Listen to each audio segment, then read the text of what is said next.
Well, welcome everybody to this seminar in the Department of Civil and Environmental Engineering.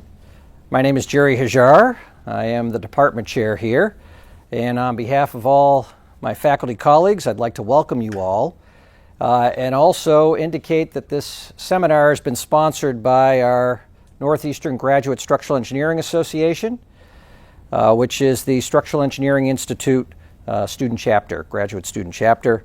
Several of the officers and members are here today, and thanks to them for all the organization that they helped with. We are here today for a special seminar, and as is apparent, I wanted to mention it is being videotaped, and I will explain why. Our guest speaker today, Glenn Bell, is the incoming president for the Structural Engineering Institute, starting on October 1st, 2019. And he spent the day today at Northeastern speaking to myself, Professor Myers, and young professional, Rose McClure, where we discussed the future of civil engineering profession and civil engineering education. And Glenn is going to be giving his thoughts on our future vision for structural engineering at this seminar.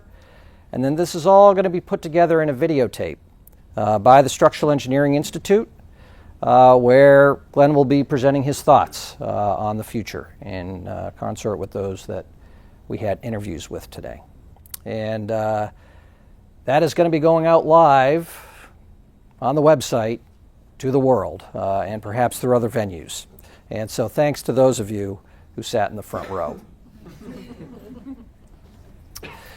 So with that, I would like to introduce Glenn Bell. Glenn is Senior Principal and former Chief Executive Officer at Simpson, Gumpertz, and Heger here in the Boston area, and President of the Structural Engineering Institute. Pleased to have him here today for the seminar on Thoughts on Our Future Vision for Structural Engineering. Glenn, welcome. Thank you very much. Thank you. Thank you. I want to thank you all for coming this evening. This is a subject I'm really passionate about, and I love to share stories about this and different views. And I want to particularly thank the Northeastern Graduate Student Chapter of SEI for hosting us tonight, and the staff of SEI, and particularly Professor Heger for making this happen. He really did a lot to make this evening happen, so thank you, Jerry, very much. I want to start by saying that we work in the world's greatest profession. I'm convinced we work in the world's greatest profession, structural engineering. We do work that is meaningful and challenging. We do really important work for society. I mean, how many professions do you get to do that in? Our colleagues are just incredible people, very high caliber, very high integrity. I'm proud to work in this profession with the colleagues that we work in. We are also supported and driven by tremendous professional organizations, most importantly this evening the Structural Engineering Institute of ASCE that helps propel us forward. So it's absolutely fabulous everything that's going on. You may or may not know that SEI is the largest of 9 institutes of ASCE. We have over 30,000 members. What is really, really impressive to me, and one of the reasons I'm here in this role today, is that the degree of volunteerism and commitment, unselfish work, volunteerism by professionals and students is just incredible, and we're really driving this profession forward. It's really inspiring to have the opportunity to help lead this group. I've been pretty active in ASCE through my career. I've been practicing for 45 years now, and when the institutes were created, I got active in SEI as well. But as Jerry mentioned, I was CEO of our company for some time, and there was a 22-year stint there where my day job was pretty demanding, and I didn't have the opportunity to give to SEI and the profession as much as I wanted to. So I resolved that when I gave up my CEO hat and had a little more time on my hands, that I was going to get committed. And that was the end of 2016 that I gave that hat up. So I started inquiring about where the opportunities were, and I quickly learned that the opportunities are tremendous and multiple. There's no limit to what you can do to help contribute.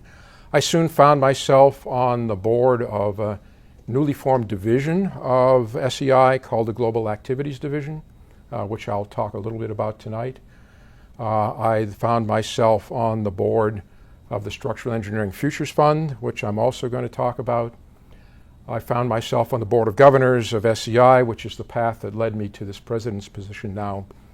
And along the way, as we became more globalized, I got introduced to a like-minded organization headquartered in London called the Institution of Structural Engineers, known as iStructE. I don't know if any of you are familiar with iStructE, but they are a similarly sized organization, about 30,000 members. They're a bit geographically more diverse than we are, but we've been doing a lot of things together, and I found myself on their board as well. And this is all in the space of about 5 years. So, a little bit of willingness to get involved and just putting feelers out about what the opportunities are. There's no limit to what you can do and what you can contribute to SEI. So when the opportunity came to stand for the president's position, I jumped at it right away. I didn't hesitate whatsoever. I think a lot about the future of engineering. I always have thought a lot about the future of engineering. The reason being that my dad was an electrical engineer and he worked in the aerospace industry in the 1950s, 60s, and 70s. And he had a tremendous run. I remember when I was young in the 60s that it was an exciting time. We were landing a person on the moon. My dad was involved in some of that work. There was it seemed like anything was possible. And from the age of 3 or 4, as soon as I was old enough to understand what engineering was, I knew I wanted to be an engineer like my dad. But then I began to watch, because my dad fell on some hard times in his profession. When we landed a man on the moon and funding got cut back for the space program, military spending got cut back, and the aerospace industry went into a deep funk. And my dad suffered from a lot of that as well. And it made me think a lot about what discipline of engineering I wanted to go into, and it was time to make a choice.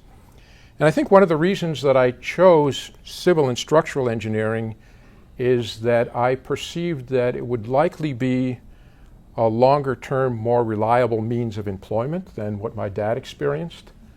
And that has certainly proven to be the case for me in the last 45 years. But one question I would like to plant out there is, will the next generation of civil engineers enjoy the same stability that I did in the last 45 years? I don't want you to get concerned about that, but I want you to think about it quite a bit. And so my dad's experience made me think a lot about what I call sustainable relevance, being sustainably relevant in industry and in the work environment and what you do. And there are many, many examples, particularly driven by technology in the history of humankind, where major factors, technological factors or whatever, have come up and completely disrupted an industry or a company and so forth. I think this is very well represented by the Blockbuster versus Netflix story. This graph here, if you can't read the time scale, runs from 2004 to 2010. The blue line was Blockbuster, which in the mid to beginning of the late 2000s was a blockbuster of a company. They were doing $6 billion in revenue, mostly just renting videotapes and DVDs. They were on a great roll. And you can see the curve. What happened? Along came the maturity of the internet, the ubiquitous of the internet, and a brazen startup called Netflix came around and said, we have a better idea. You don't have to drive to the store to rent these tapes and these DVDs. We'll stream it online for you. And in space of 2 years, Blockbuster went from industry leader to bankruptcy. This is the kind of story of sustainable relevance that we need to be concerned about. So if you read me as, well, one other point here, overlaying on technological change are other driven factors, geopolitical factors, the distribution of wealth and authority around the world. It's rapidly changing. Look at the great success story of Shanghai just in the space of 20 years from 1990 to 2010. So the changes around us are not only technological. We talk a lot about them, but we're getting globalized. The world is changing really fast, and we have to be cognizant of that. So I provide this background just to make us aware of the speed of change and what we need to do. I don't want you to take these perhaps perceptions as concern that I'm negative about the future of civil and structural engineering. In fact, I'm quite optimistic about our future. I think we are very well on the cusp of a renaissance in structural engineering. And why do I think that? If you look at the challenges, the grand challenges that society is going to be facing going forward, they really cry for structural engineering leadership. And that's where the opportunity is for us. But we have to respond. Just a few pointers on the future world. We expect that by mid-century there will be about 9.5 billion people on the planet. 8 billion of those will be from developing countries. So there's a huge amount of sustainable, affordable infrastructure and built environment that needs to be built here. Urbanization is a trend that we're all familiar with. Every day, about 200,000 people each day are moving from rural environments to urban environments. So there's a tremendous opportunity for us in civil and structural engineering to make a difference. Poverty and hunger.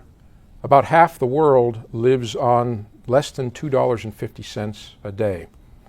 And the gap between the very wealthy and the very poor is widening every day. Some people think that we in the more privileged developed nations are responsible for this problem. And while that's perhaps controversial, I'm certain it's controversial, I think we would all agree that we have an opportunity, if not an obligation, to help with this problem.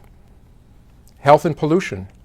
The estimates are about 40% of all of the greenhouse gas emissions produced by humans are due to the work that we do, the built environment, the design, construction, and operation of the built environment. 40%.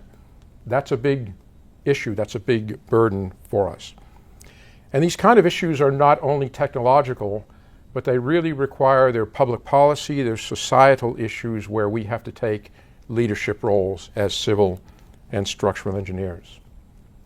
Scarce resources. I think we well recognize that we in the United States are consuming our share of the Earth's natural resources at an unsustainable rate. And if the developing world adopts our rate of consumption, we could quickly bankrupt our planet of these critical resources. So moving forward, we have to have a much more resource responsible approach to design operation of the built environment.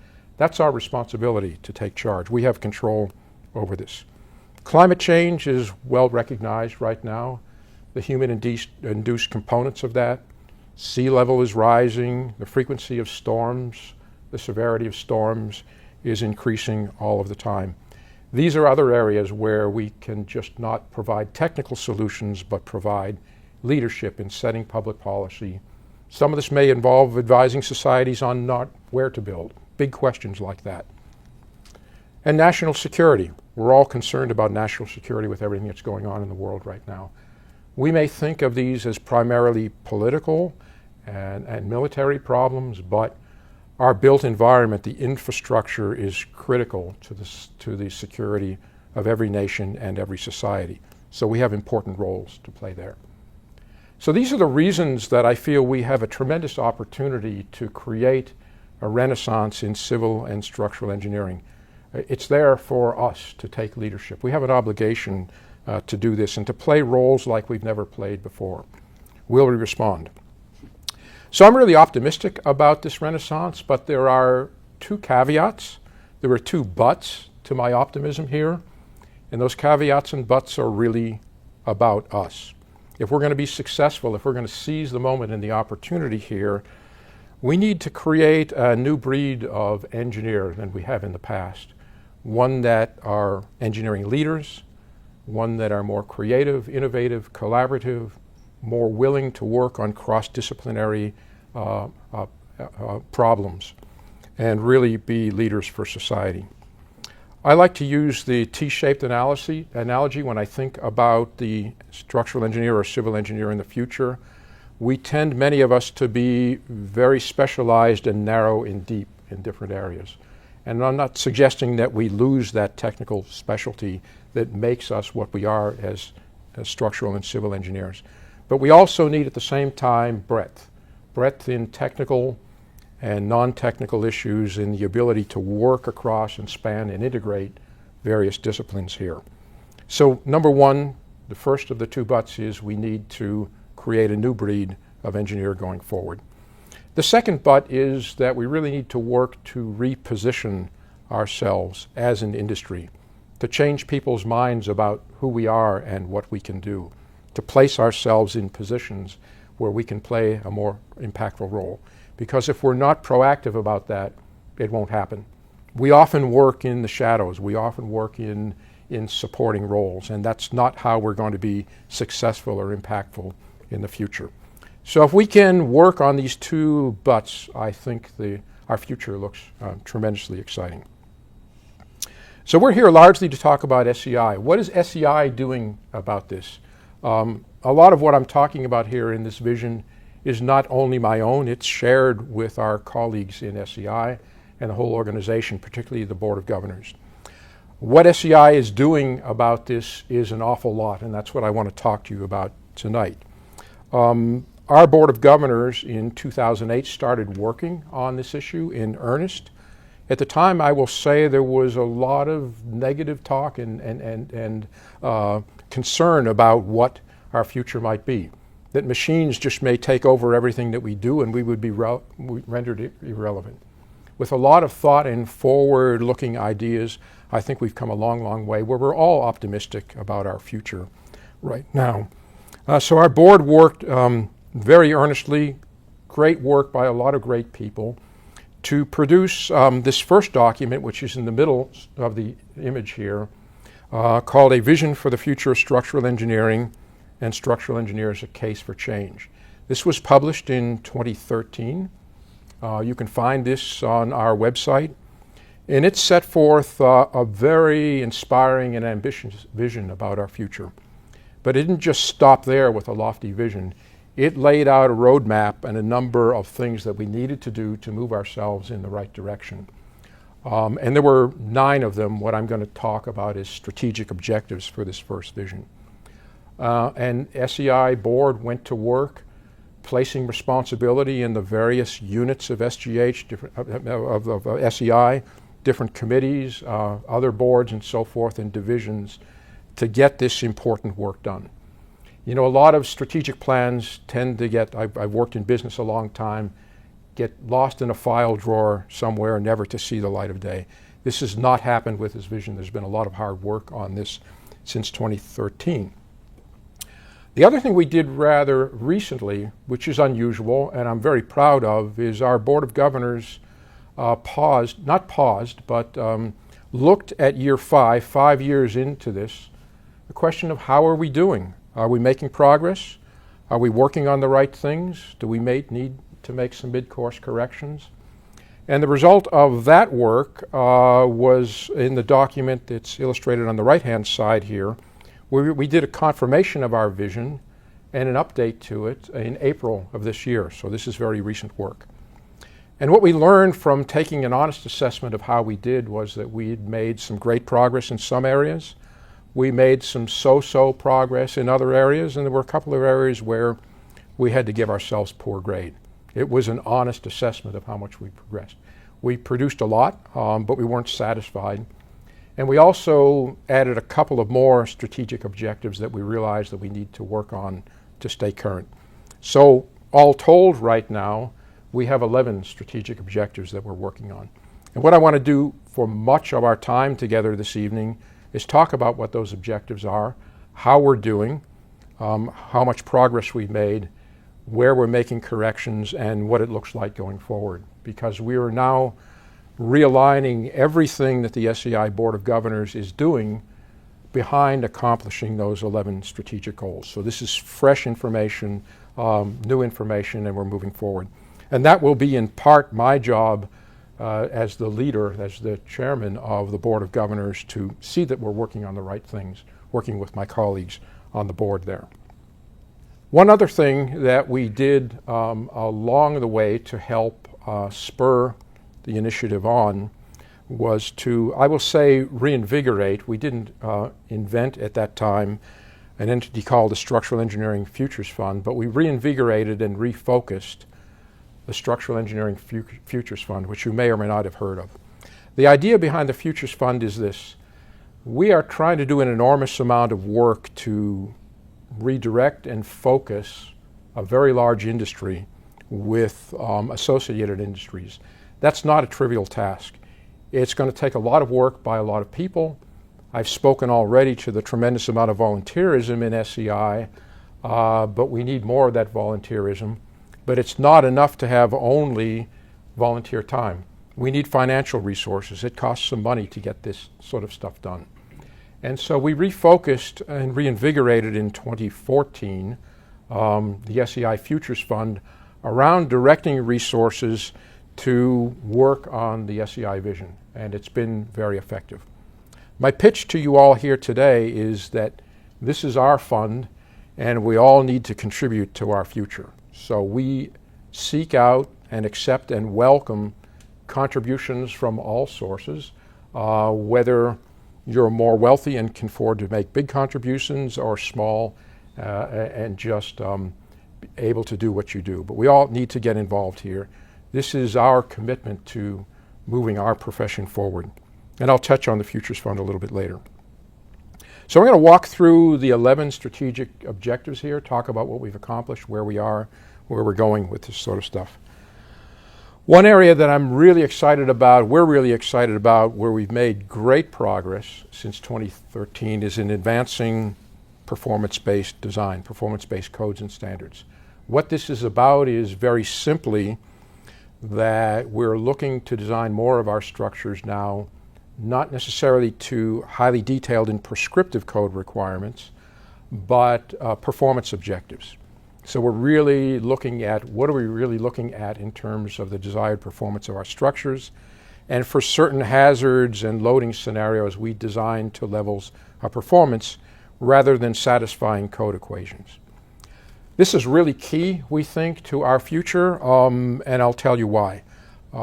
Increasingly, our codes have become very complicated, very prescriptive. I learned concrete design on the 1971 version of the ACI code, and I still have that code. It's about this thick. It's about 78 pages wide. I still use it. It allowed, actually, because it was not highly detailed and prescriptive, a lot of room for judgment and creativity. If you look at the 2019 version of the ACI code, between the base code document and the commentary, it's over 600 pages long now, filled with detailed equations that have to be satisfied. And I don't want to diminish the tremendous work and the value that's gone into that. A lot of great work and good thought has gone into that. But it's become so detailed and so prescriptive that it's really robbing us of our ability to, what we should be good at as humans, the thinking part of this, the creative part of this. It's boxing us in too much. It's also driven us to the point where there are so many equations to be calculated and satisfied that we can't help but surrender everything to computers now. There's no way to satisfy all of this stuff manually anymore. And that's not good either if it's done very blindly. Just tell the computer, you know, we're a commodity, go solve the code equations. That's what design is about. That's not what design should be about. And so performance-based design is our opportunity to retake our position in the design process as thinking, creative human beings, really top drawer professionals. So that, we've also, by the way, learned through some trial designs that the prescriptive codes don't always give you the right answer. There have been some interesting examples, particularly for tall and unusual buildings in areas of high seismic performance, that you can get a structure that is really not very desirable, structural performance that's not desirable if you blindly follow the prescriptive code. So whatever you do, whether we use the code or not, we still have to think. We can't blindly follow the code. And we really think that performance-based design is key to moving structural engineering forward in this way. So how are we doing?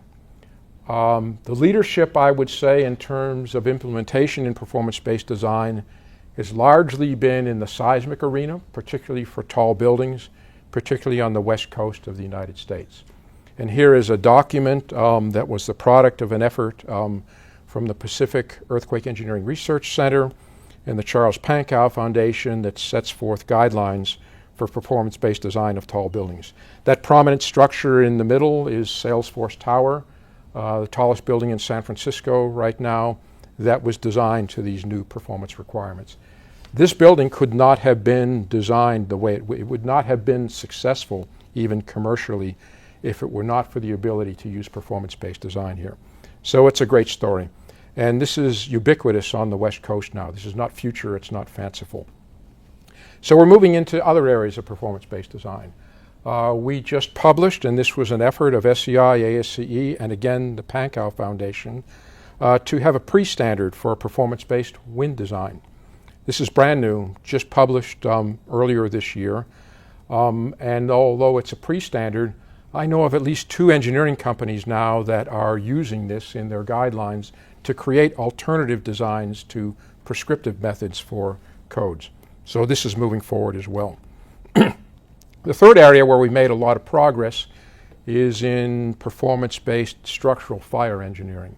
And there is now an appendix in the latest version of ASCE 7, 716, where you can, by an alternative method, do fire engineering, which can be quite prescriptive and quite confining by performance-based design right now. So this is not to say that performance-based design is going to replace everything. It's not a panacea, but it is an opportunity for us to take back control, if you will, of those things that we can do best as human engineers. There is now a SAI committee that is overseeing all the advancement in performance-based design. It's doing incredible work, and we're really hopeful of advancing performance-based design into all aspects of structural types and hazards. Really, really exciting progress, and most of this work has been in the last 10 years, with it really coming to the fore in the last 5 years. Great stuff. Number 2, and another area where we've been doing a lot of work, is to increasingly recognize that we work in a global environment right now. We're globally interconnected. We in the United States have been a little bit insular in this way. We tend to think that sometimes everything happens within our borders.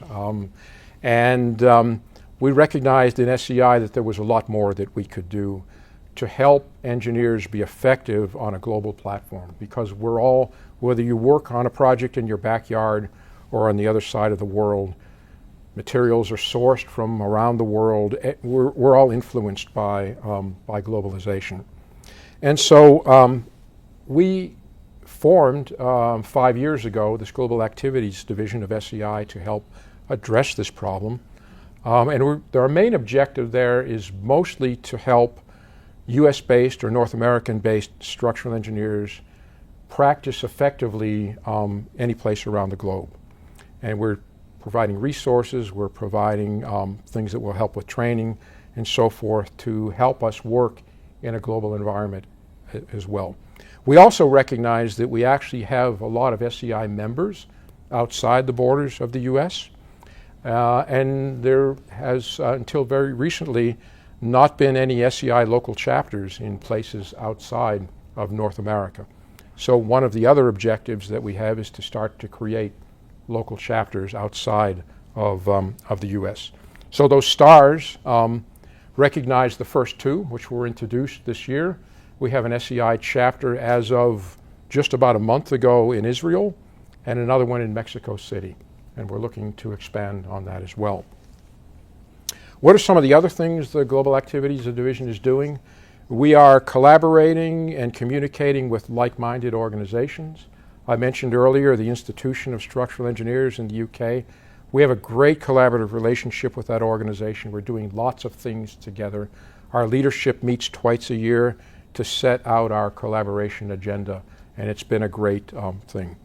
We found that I-Struct-D does some things that are honestly better than we do in SEI, and there are things that SEI does better than I-Struct-D. So by working together, we can eliminate waste and inefficiency and bring each the best we have to improve structural engineering on a global basis. This is pretty much brand new stuff, but and I'm really excited that we had a great conference in Dubai just about 2.5 weeks ago.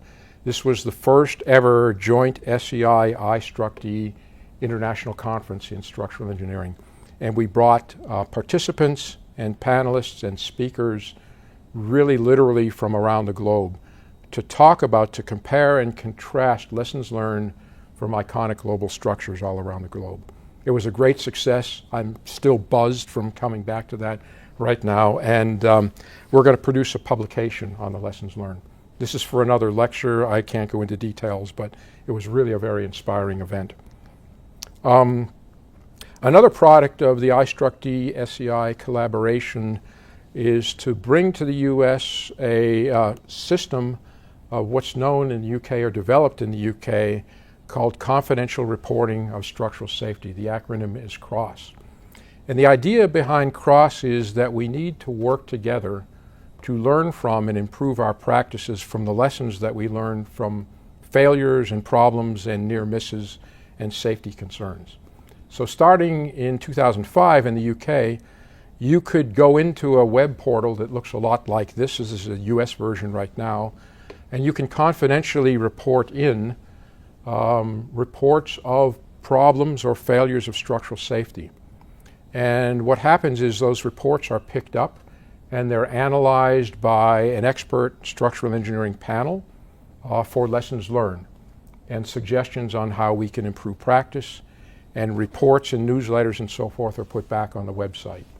So the idea here is that we need to share information and learn from the problems. And this is something, we've done historically in construction very well. The great cathedrals were built by just observations of performance, what works and what doesn't work. But we kind of lost that discipline in the last maybe century or so, something like that. So this is our mechanism for doing it. It's been highly successful in the UK. There are reports that really show direct influence on improvements in standards of practice in the UK. So we have brought CROSS to the United States this year. Andy Herman, who's sitting in the audience here, and myself are two of the drivers for this. And we went live with a US version of CROSS in July of this year. So you can anyone can go on the website.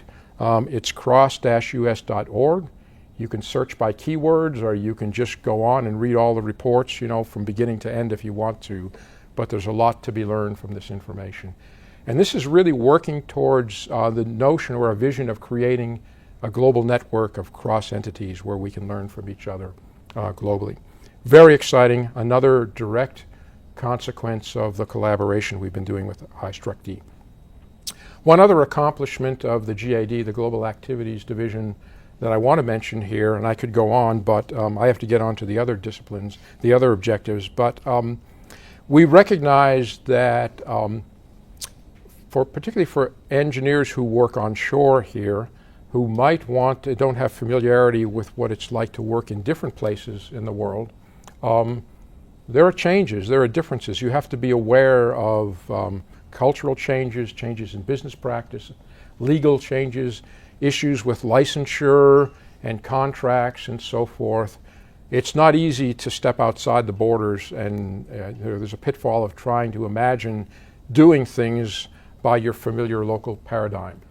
And so we created this global practice guide. It's not a cookbook, but it's a set of advices and recommendations and guidelines for what to be aware of, what to look for when you practice outside our borders here.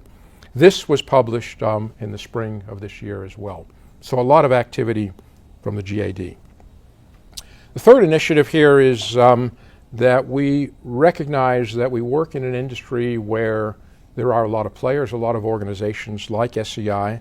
We don't work in isolation. We don't want to work in isolation. And a lot of us need to work together to move this industry in the right direction. So we need to collaborate with other interested parties, other key stakeholders. And we've made a lot of progress there as well.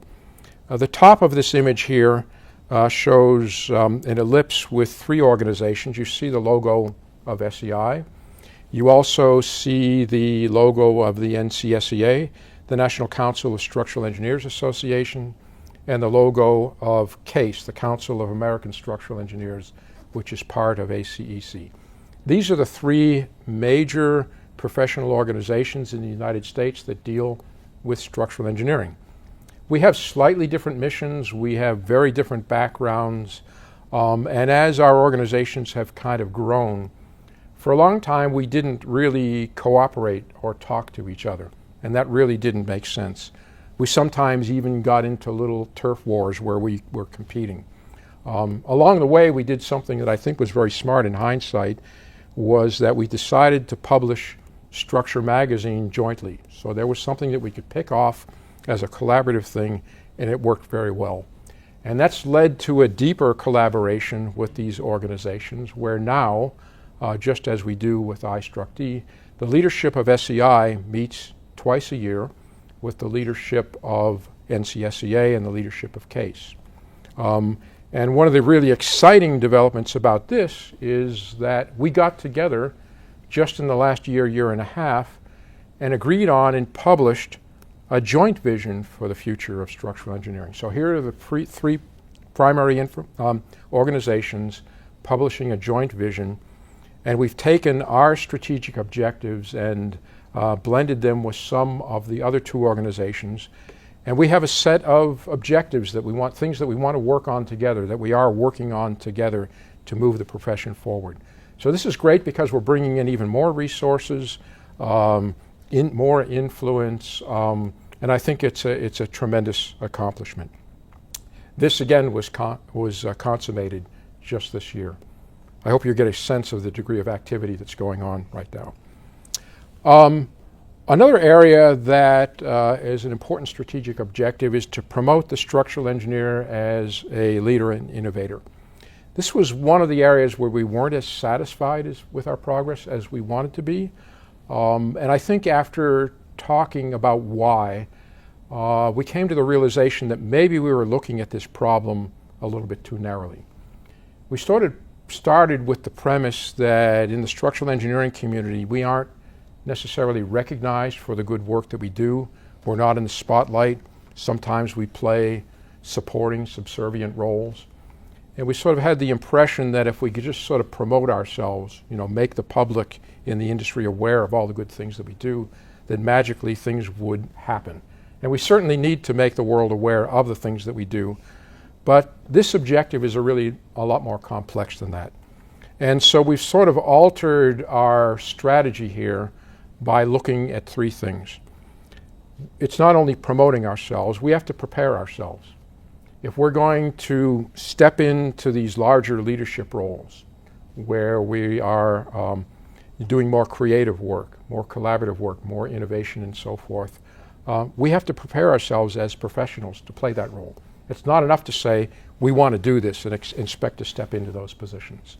And that has a lot to do with what we're talking about in reform of engineering education, not only at university level but beyond. We just can't say we're going to do it. We have to prepare ourselves, and that's going to take some time. We also have to position ourselves as an industry. I talked about this a little bit earlier. This is proactive. We have to seek out where the opportunities are for us to play leadership roles and position ourselves in society. So we've completely redirected this particular objective, and it's so important to us on the SEI Board of Governors that we kicked it up to an SEI group called the SEI Leadership Council. What the SEI Leadership Council is a cadre of all of the past presidents of SEI. So this is a really high-powered group, very experienced group, and we said to them, we'd like you to take this on. This is important. So we have some tremendous experience and brain power working on this problem. And this is only in the last month or 2 that we've moved in this direction. Number 5 is to reform structural engineering education, to bring about the development, and this particular one is focused on university level. It's a tough problem. We have people in industry and people in academia on committees and different work working together on this, but just changing industry is daunting enough, but when you couple that with how academia works and appreciate, each one has to understand where the other's coming from here. It has to be a true collaborative relationship. So we formed, on the original publication of the vision document, a committee called Committee on Reform of Structural Engineering Education. The acronym is CROSS-E, not to be confused with CROSS. And this group has been working on grappling some really big problems. It's not easy work. It's not a committee that I would join lightly, but it's important work that needs to be done. If I had the time, I definitely would jump in. But they have tough work to do. That committee is due to present their report, their findings, to the Board of Governors by next spring. But I've heard, some of the things that they're coming up with.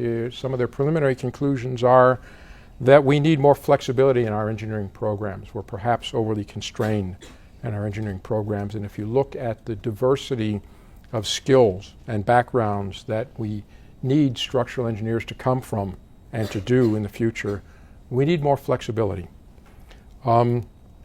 Infusing creativity into the engineering curriculum, really very, very important. That's talked about in just about every venue on this. They're concluding that we could use for better training for professors in pedagogy and teaching practices as well.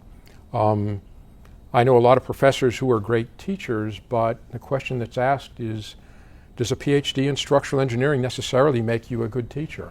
You have to go through a lot more to teach in a public school system in terms of proving your teaching credentials. And so that's something that's come to the fore. And then in the interest of sort of understanding, bringing the practice side into a university environment, they're exploring very deeply the role of adjunct professors in this as well. So that committee is doing some very good work. They have a tough job. Another parallel effort that's going on, and this is on the ASCE plane, not the SEI plane, there is a group called the ASCE Department Heads Coordinating Council. It's the Civil Engineering Coordinating Council. All the department heads get together. We are privileged to have the leader of that group, Professor Heger, here working on this, and I know the work that he's putting into it, the great work in trying to really get all of the civil engineering department heads on the same page to move us forward. And it's great work, Jerry. Last year, Jerry organized with his group a civil engineering education summit. There's great work done there in May of 2019. So we're pushing forward on this agenda as well. A couple of other areas that are somewhat related are enhancing the professional development of practicing engineers. This is largely what happens focused after the university environment.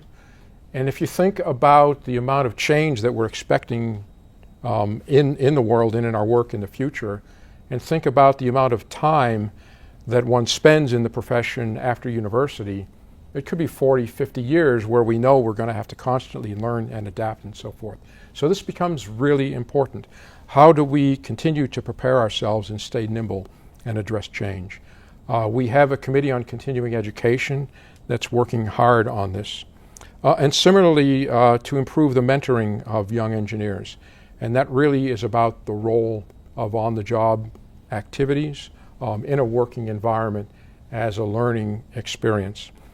The work that we've done to date on that is really interesting. Most of it, and I'll touch on this a little bit later, is about reaching out mostly to young professionals about their views on what good mentoring is and isn't. And because that's, we have to go to the source, what works and what doesn't. To be honest, we're kind of experimenting with this. And some of the formal programs that have been tried haven't necessarily gotten the best grades. So we're trying to find out what the right answer is for this. On some level, it seems like the most informal but very personal and committed relationships are the key answer. And just laying structure on top of that and expecting that that's going to work hasn't been working particularly well. So this is a tough one too. Recognizing, as I mentioned earlier, that we need to work in a much more multidisciplinary, interdisciplinary fashion, we resolved to hold regular multidisciplinary workshops of technical matters to broad interest of structural engineers.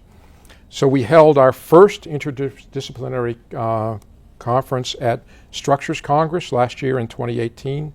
That was focused on the resilience of structures and infrastructure systems. It was highly successful, and next year at Structures Congress 2020, we plan to hold the second summit, and that will be focused on AI, data science, and its role in structural engineering.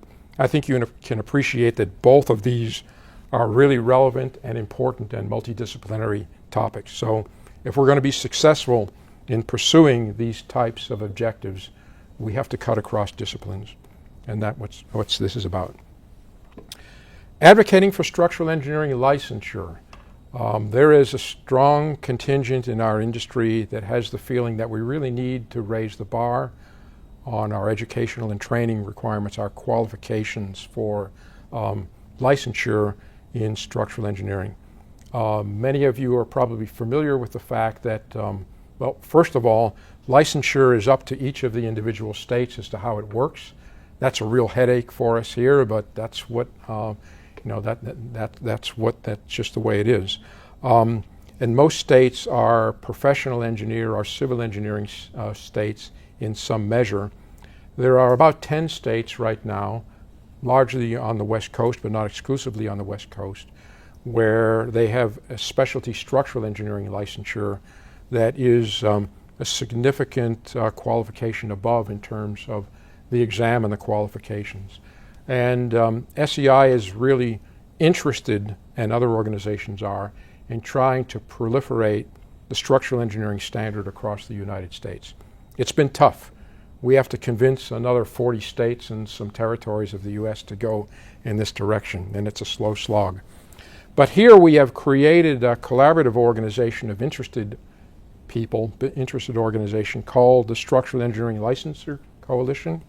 It is comprised of SEI, and I've mentioned NCSEA and CASE, but also another entity called the Structural Engineering Certification Board.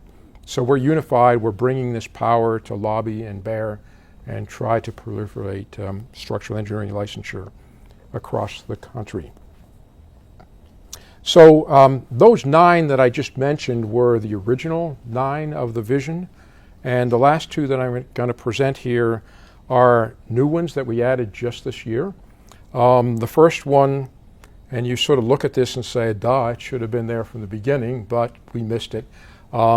But is to encourage resiliency and sustainability in all of our structures. One of the reasons that I think this is there this time is I have noticed, and maybe you have, that even in the last year or 2, these issues have risen to the very top of our agenda. They're coming on like storms right now, and they're urgent, particularly the sustainability initiative. It's an urgent issue. These are related issues because, part of our carbon problem is changing our hazards, and then we have to react to that by having more resilient structures. So they're sort of related in that way. But we need to work on this problem from both ends of the spectrum, if you will. So here are some of the things that are going on right now already. One of the very big ones is called SE 2050, or the Structural Engineers 2050 Challenge. This is a challenge laid down by the Carbon Leadership Forum, and their objective is to say that by the year 2050, we should be designing structures that have 0 net embodied carbon. 2050. That's a pretty bold goal.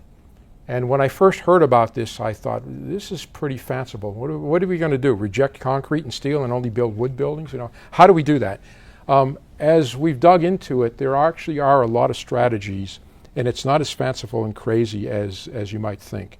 But you need to study this and why. So our SEI 2050, our SEI Sustainability Committee is working with the SE 2050 Challenge to persuade structural engineering companies and SEI to embrace this challenge and to move it forward.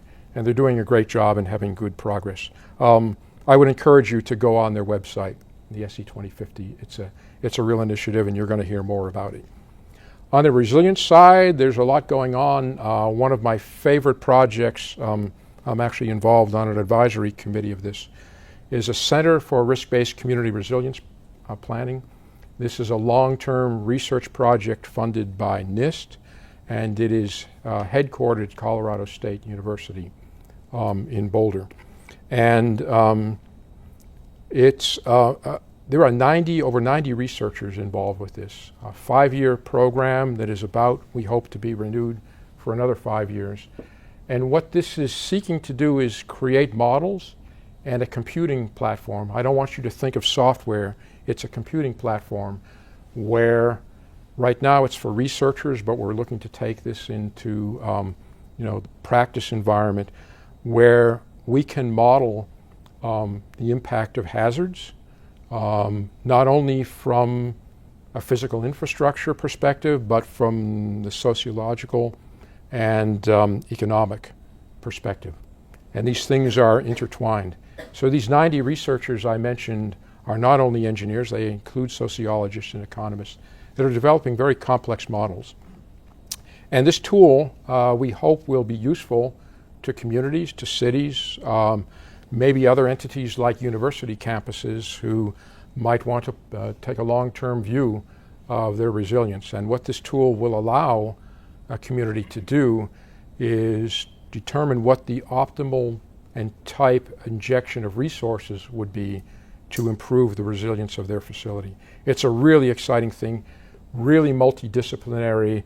I think the future of civil engineering on steroids. I hold this up as an example of great work that we need to head into. And we do have within ASCE, this is not an SEI committee because resilience cuts it really across all the institutes, a resilience committee within ASCE. The second objective is to promote diversity by supporting ASCE Policy Statement 417. If you're not familiar with ASCE Policy Statement 417, here it is, and I won't read all the language, but in essence it is encouraging, driving towards equitable opportunity for all people in civil engineering. It's a great goal. One, I think, really cool project that's been going on for several years now through NCSEA. This really started out of CEOC, but grew to NCSEA, and it's become a national, even somewhat of an international presence right now, is a study, and Rose McClure, put your hand up please, Rose, is one of the primary drivers of that. And SE3 stands for Structural Engineering Engagement and Equity. And one of the great pieces of work that this group has done is actually to go through surveys and numerous conversations what the views are, particularly amongst young engineers, about engagement and equity. So they're getting facts in where you need facts in an area that can be pretty controversial and very sensitive as well. They've done a tremendous job.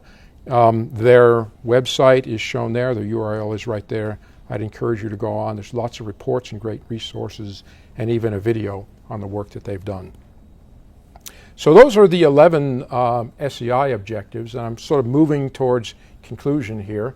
But before I start to wind up, I have to mention an exciting initiative that's going on the ASCE plane now, where ASCE has undertaken a very ambitious project to try to help design and understand the future world in which we are working.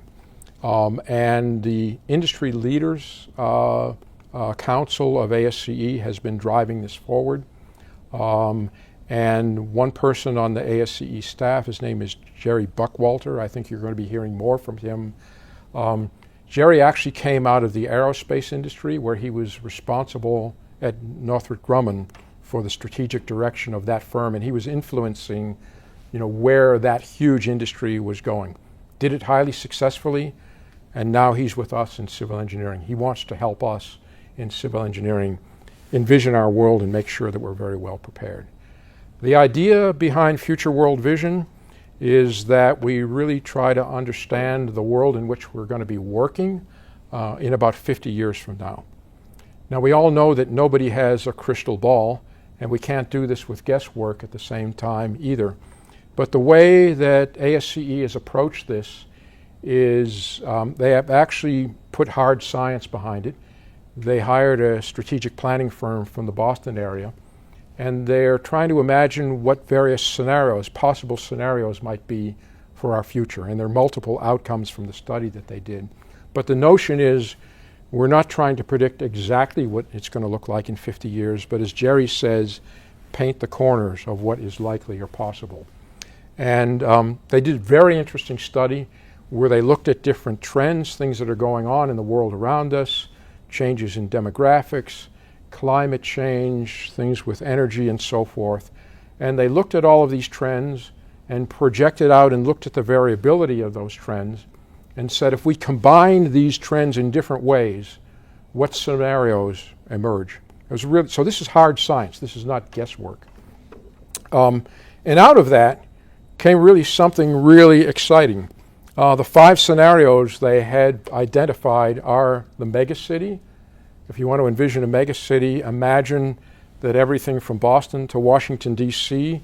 is connected in one city. The rural city, which is really an interconnection of rural communities across a wider geographic spectrum. The floating city, where we're building a lot of habitable space offshore. The frozen city, and the off-planet city. I don't know whether that's Mars or whatever. But these are really interesting. And what they're doing right now, this is a really ambitious program, is creating scenarios through a 4D immersive storytelling experience where they're creating these scenarios, these cities in virtual space. And there was a demonstration of this at the ASCE convention just the week before last. Andy Herman was there. You see somebody with immersive goggles there. This is really how it works. You put your goggles on and you can walk around the city and you can imagine and see how things are working. And this is not a video game. Jerry is very quick to point out this is not a video game. This is based on hard science. And what are its purposes? You know, we want to inspire the next generation of civil engineers to imagine what the world is going to look like and how we can contribute, but also pique public interest in what we're doing. We want to work on cross-disciplinary leadership. That's a big theme moving forward. Interdisciplinary, cross-disciplinary stuff, systems thinking are all things that Jerry talks about. And to foster new innovations. So you go through one of these future cities, see what's happening, things that look like, and say, what will we have to do in terms of innovation in order to achieve that? So it's really exciting. I have a short video clip here that I will just show you before we wind up, that Jerry lent to me. To look out 50 years is not normal, but we felt we had to take a step out that far. This is an industry that has built nations over thousands of years.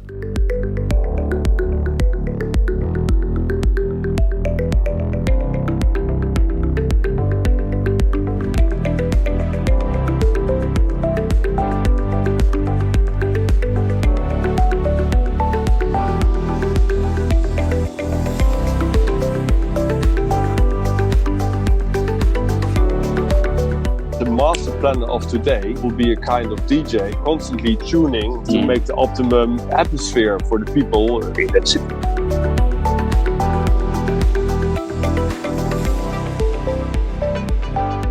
This is going to be a very exciting ride. So at this stage, the floating city has been created and they're working on the other 4. So stay tuned. You can see some of this information on ASCE's website. I think it's tremendously exciting. ASCE has really doubled down on our future here, and I think that we're all going to benefit from this. So I want to sort of bring us back from 50 years now and present and just focus a little bit about what I and the board are going to be focusing on in the coming year before I wind up. These are 2 things here that I'm personally passionate about and want to emphasize in my work with the board this year. I'm really passionate about developing and enabling the next generation of structural engineering leaders. What do we do? And what is the strategy for doing that? There are a lot of ideas and I don't have time to go into all of them now, but I really think that one of the key strategies is that we need to recognize that in the future more than ever, a career in structural engineering or civil engineering for that matter is going to require a commitment to lifelong learning. It's going to be even more critical in the future than it is now. We're constantly, no matter what your age or how far you are into the profession, going to have to be learning and adapting all of the time. And that has profound implications. It has implications for a university environment. It keeps Jerry up late at night, as it should, and you should be happy that he lays awake thinking about this at night, because it means what is the role of a university setting in a new world, in a rapidly changing world. And I think that one of the things that we need to do with this, and Jerry and I have talked a lot about this, is really have a deep and continuous dialogue between industry and academia about what our expectations are from the various phases of an engineer's development, from a university setting, undergraduate, graduate school, that period before licensure, of internship, and the very long period of ongoing professional development after that. I believe, and I think a lot of people agree, that if we're going to prepare engineers for a rapidly changing world, we really have to focus the undergraduate experience strongly on fundamentals. That's going to be our anchor for a rapidly changing world. And I know a lot of others who hold that. The other thing I have come to realize, we talk about the qualities that we want in structural engineers in the future, and at first blush it sounds like we're trying to create engineering superhumans right now, where we want everybody to have all of the qualities that structural engineering demands from us. And I think the answer there is that that's really not realistic. We've come to realize that really isn't realistic. And the consequence of that is to recognize that to be successful in the future, we need structural engineers of varying backgrounds and roles and capabilities. So for example, we still need people of very narrow technical expertise in some areas, but we also need generalists. We need creative designers. We need people who can be leaders on a societal level and a project level. We need people who are very good at innovation and entrepreneurship. No one of us is going to be sufficiently good at all of those things. And what's the consequence? Structural engineering is a team sport, okay? We're not going to come out of cookie cutters. And that means that we really need to broaden and bring more flexibility to our engineering curricula. We may come from very different backgrounds and very different experiences as we meld together as structural engineers in the future. How do we enable the next generation of structural engineers? This is something we're really focused on in SEI, and I was talking to others earlier about this today in some meetings. We in SEI are doing everything we can to push students and young professionals into leadership positions.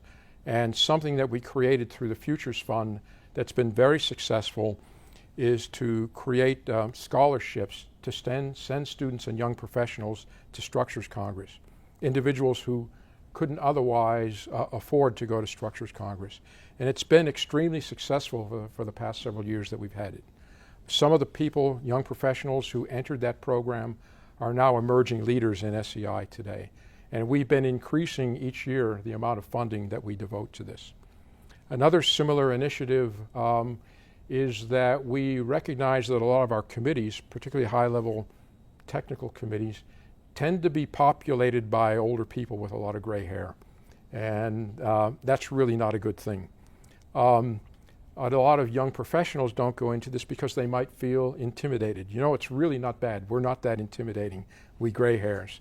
But we created scholarships now and specific goals to move young professionals onto committees. So we're trying to, on almost all of our committees, to have young professional representatives. The feedback from the committee chairs on that initiative has been fantastic. The feedback from the young professionals who participate have been, you know what, this isn't so scary and we have a role to play here. We want to do more of this. So it's been fantastic. So we're pushing students and young professionals into the limelight here. The last point that I want to make, and I think is a key strategy, is to integrate better practice education and research. We need more professors in the class, more practitioners in the classroom. We need more influence of academics in creative work in industry as well. And we have to be working on more collaborative research because we badly need innovation brought to practice much more quickly than we are now if we're going to keep up with the pace of change in the future. So the goal here is to work sort of this continuous virtuous cycle where needs-driven research more immediately is disseminated into industry, is adopted in industry, and that in-field experience with that innovation is circled back into new research, so we have this continuous virtuous cycle. One of the models, I think, for real good needs-driven industry research is the Charles Pankow Foundation, which I've mentioned a couple of times here. Two of the hallmarks, I think, of the MO of the Pankow Foundation are, number one, they will only fund research that is identified from a real industry need, a validated industry need, validated by industry professionals who know. These are the most important things we need to focus on to drive our industry forward, and that's done very carefully. And the other thing is that every product from the Pankow's research work, the stuff that they fund, must be immediately implementable into practice. This is not theoretical stuff that leads to another research project. I'm not denigrating that. I'm a big fan of pure research as well, but we need a lot more on the practical side also, and we need a balance there. So I really hope to see a proliferation of the Pankow model. So just in closing thoughts, I hope you appreciate the tremendous amount of work that's going on in SEI right now. A lot of the examples that I've shown to you are active now, have come to fruition just in the last year or two. I've never seen so much activity in SEI in my career with SEI. It's really a very exciting time. So my pitch to you is we need more volunteer help. We need you to get involved. Please join committees, come to Structures Congress, go out and write papers, get active in your local group here, mentor other engineers. This is really important. And please contribute to the SEI Futures Fund. We need this to propel ourselves forward. So with that, I want to thank again Northeastern, your graduate student chapter here. Jerry, fantastic job in making tonight possible. The SEI staff, Suzanne is represented here. A lot of good work went into making tonight possible. So thank you very much. And if we have time, we'll take a few questions. Yeah. We have questions. If you have questions, we ask you to go up to the mic there. So yeah, thank you very much. That was great. A lot of interesting stuff, interesting ideas, and pretty encouraging. One thing I was wondering about, you had some sort of a statement from the three structural engineering groups, and talking about that structural engineers, right, need to articulate a vision that's understood, embraced, and admired by the public. Yep. And so then I was kind of thinking about what about how do you see the profession going forward, making sure that we're also informed by the public? So if we're going to be leaders, sure we can lead, but should the public not be informing where it is that we're leading? And it seems to me one of the most appealing parts about being a civil engineer is that we're civil servants. Right. So how do you see that? How do we engage with the public and listen to them? That's a really great question, thanks. It really comes down to the collaboration and the communication piece, and we have to reach out to organizations that represent the public and communicate with the public, and that goes beyond the engineering organizations. So that's part of our objective as well. So we need to communicate out to the public for some of the reasons, but we also have to get feedback back again. And I'll point to in this example, the community resilience planning project I worked on, I talked about, where we're bringing economists and sociologists into the picture, and they're all reaching out as well. And we need a lot more of this multidisciplinary research. I've been involved with that project for 5 years now, and it really has been an incredible experience to watch engineers and economists and sociologists try to work together. And we were 2 years into the program, I think, before we even had a common language where we knew how to speak to each other, because resilience, the simple word resilience, meant very different things to all three. The interesting part of it to me, and sort of as an observer, and this is really an aside, is I think the engineers had more in common with the economists than the economists had with the sociologists, because they're both quantitative, right? There's a lot of rational thinking in all of that.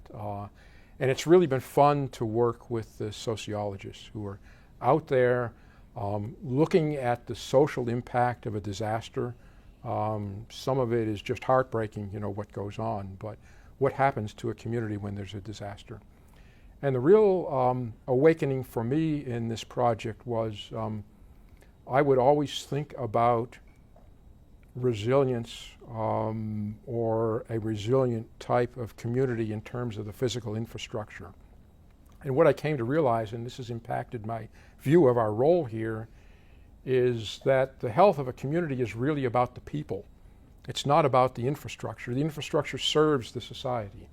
And it's caused me to think about the problem and our role in a completely different way. So we need to do more of that type of stuff. It's a great question. Thank you. Thanks. Mm-hmm. Thank you so much for coming this evening. Really enjoyed it. Great.